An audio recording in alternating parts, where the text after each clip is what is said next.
5 राज्यों के चुनाव परिणामों पर देश में जारी अटकलों के बीच प्रधानमंत्री ने साफ किया है कि इन चुनावों को 2014 के लोकसभा चुनावों से नहीं जोड़ा जाना चाहिए।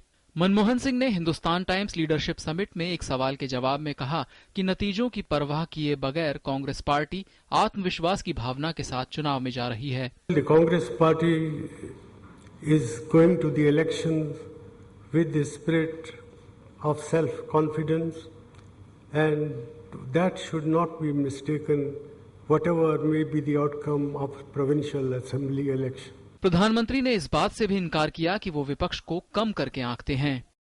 As a organized political party, we cannot underestimate the power of opposition to unsettle the ship of the state.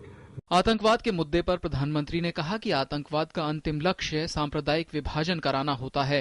उन्होंने आतंकवाद से निपटने के लिए सुरक्षा बलों की भी तारीफ की। The objective of a terror attack is not just to kill innocent people. It is not just to create fear, but in fact to cause hate.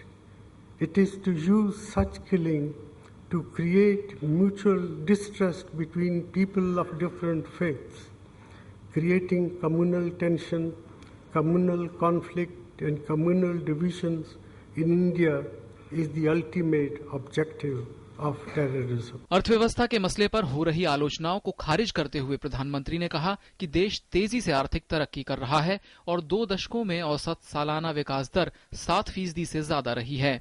हालांकि पीएम ने माना कि महंगाई अब भी चिंता का विषय है। Our biggest challenge in trying to sustain this process of inclusive growth has been to bring rates of inflation down and keep the fiscal deficit under control.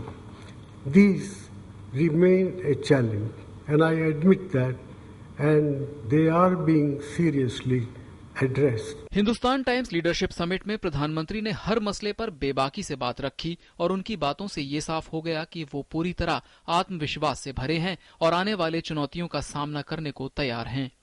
Bureau report, DD news.